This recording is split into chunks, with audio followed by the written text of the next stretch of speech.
Okay, let's unpack this.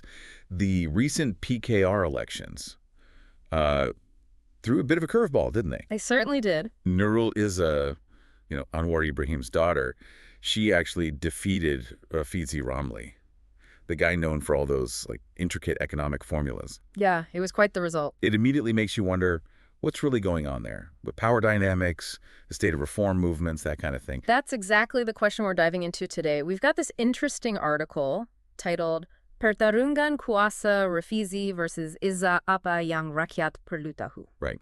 What the people need to know. Exactly. And it gives a specific perspective on this leadership fight within PKR. So our goal really is to dissect this piece. Yeah, beyond the headlines. Right. Understand the deeper currents in Malaysian politics. And, are these reform agendas moving forward or maybe hitting a wall? We'll mention the Madani government. That's the current ruling coalition. Yeah, we want to give you a clear picture, a concise understanding of this shift without you getting totally bogged down in all the noise. So let's start by looking back a bit. Because the article draws this really interesting parallel, doesn't it? It does. It connects Nurul Izzah's victory to Anwar Ibrahim's own challenge against Ghafar Baba way back. Okay, tell us more about that connection. What were the similarities? Well, the article points to the strategies, how Anwar initially kind of downplayed any idea he was going to challenge Ghafar Baba. Oh.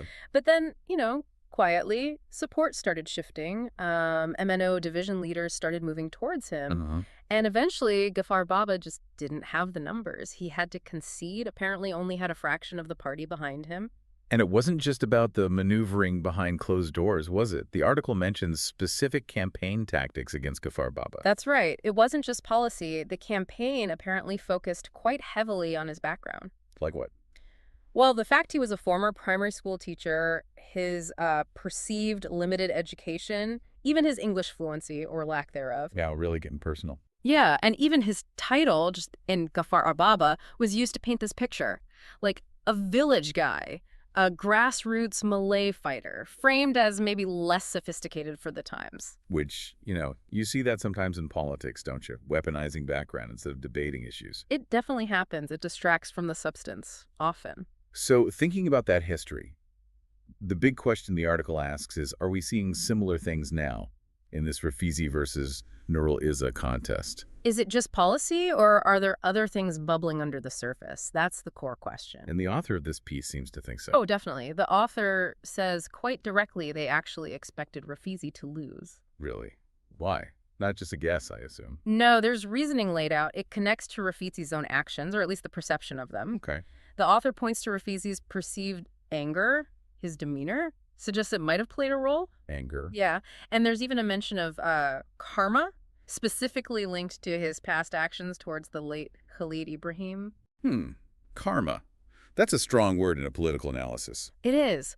The author hopes Rafizi might use this moment for some self-reflection. Okay, so that leads us to a really, really central point in the article, a critical one.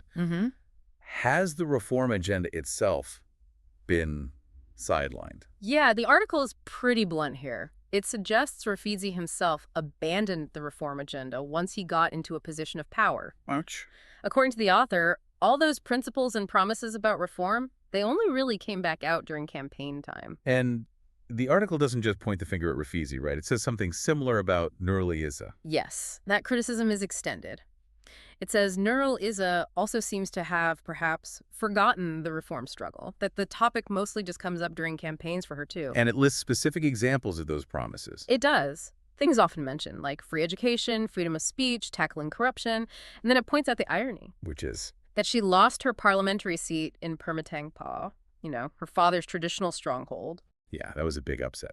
So, if the reform agenda is perceived as taking a back seat, what does the article say are Nurul Izzah's strengths? Why did she win this internal party contest? Well, the article highlights a couple of key things. First, undeniably, her status as Anwar Ibrahim's daughter. That carries huge weight. Sure, the name recognition, the legacy. Exactly. And second, her image. She's seen by many as a victim of past political oppression, which creates sympathy and support. Okay, those make sense. And the wider situation within PKR, did that play a part? The article suggests so. It mentions a lack of other prominent male candidates stepping up to challenge Rafizi. So she was kind of the default challenger, in a way. Perhaps positioned that way, yeah. The piece also mentions Saifuddin Nasution Ismail. His situation is interesting. How so? He was largely silent during this contest. The article speculates it might be because of concerns Rafizi raised earlier about violating party principles. Oh. And despite losing in the general election and this party election, he still got appointed as a minister. Right, that raised some eyebrows. So Nurul Izzah losing her seat, but winning the party post. The article suggests this gives the party a kind of strength. A perceived strength, yes.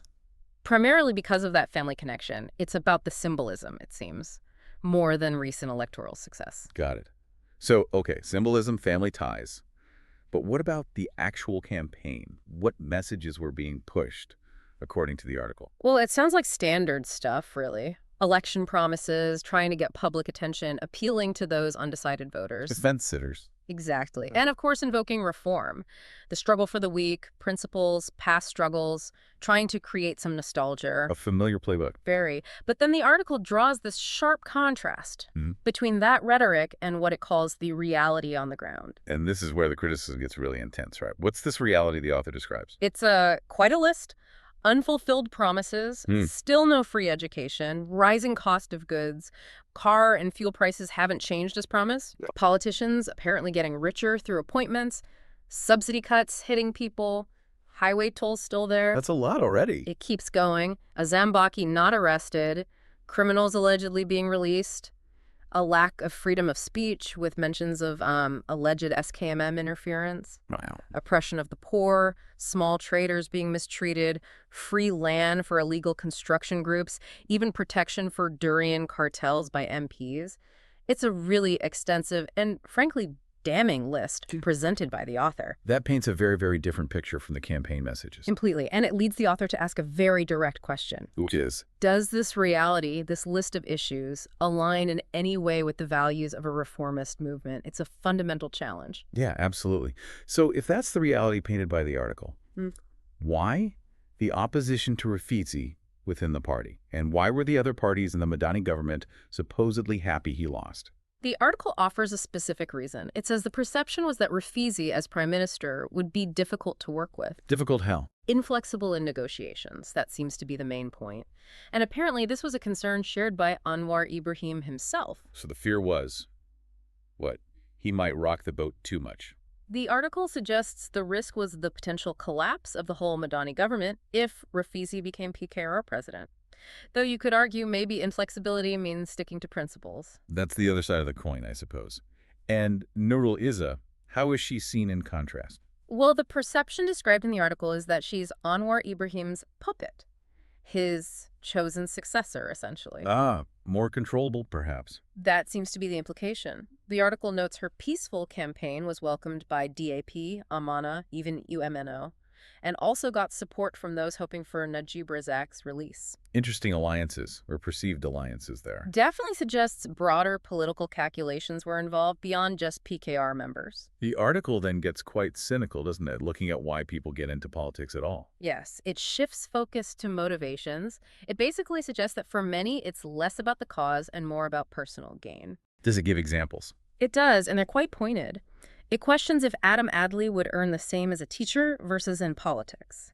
Compares Y.B. Rara's current lifestyle to her previous job as a cupping therapist. And it extends this kind of questioning to others, Nurul Izzah, politicians from other parties like Tuan Ibrahim Tuan Man, Lim Guan Eng, Syed Sadiq, Anthony Loke, basically asking if the rewards of politics outweigh their previous professions. That's a pretty broad brushstroke of cynicism across the political spectrum there. It is, and it all leads up to what the article calls key lessons for the Rakyat, for the people. Okay, what are these lessons? 3 main points.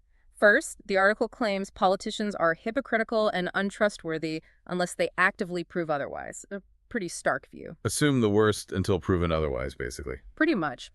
Second, it says the people's agenda, reform, all that stuff. It only comes up when politicians feel threatened. So it's a tool, not a goal. That's the claim. And third, that today's politicians are primarily focused on enriching themselves and their allies. Wow, that's bleak. It is. And to really hammer the point home, the article uses a quote. From Thomas Sowell. That's the one.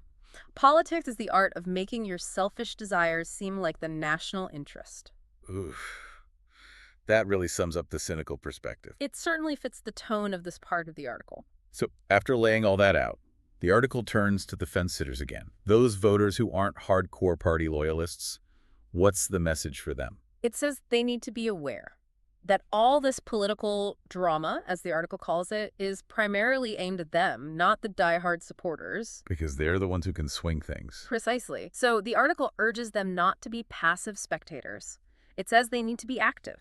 How? What should they do? Exert pressure, offer their views, criticize when needed, give support when it's genuinely deserved, voice objections, don't just stay silent. Be engaged citizens, basically. Yes, and critically engaged. The final advice is pretty clear. Which is? Support the good, oppose the bad, be critical of anything doubtful, don't stay quiet. The nation's future, it argues, is in their hands. And make decisions based on. Principles, arguments, data, facts, not just party loyalty or liking an individual politician or hoping for personal gain. It uses an analogy. A ship. Yeah, like a ship that can sway side to side. But the goal is to keep it from sinking altogether. Base your actions on solid ground. So wrapping this deep dive up, it's clear this article uses the Rafizi Nurul Izzah contest as a lens to paint a, well, pretty critical picture of Malaysian politics right now. Definitely. Highlighting that tension between the language of reform and the perceived reality, drawing parallels to past power struggles, raising serious questions about politicians' motivations. It leaves you, the listener, with a lot to think about. Based on this analysis, what does genuine reform even look like in this environment? And maybe more practically, what can individuals actually do to hold leaders accountable, beyond just ticking a box in an election or picking a side in these internal party fights? Yeah, it really forces you to consider those deeper power dynamics within the parties themselves and how they affect the chances for real societal change, something to definitely mull over.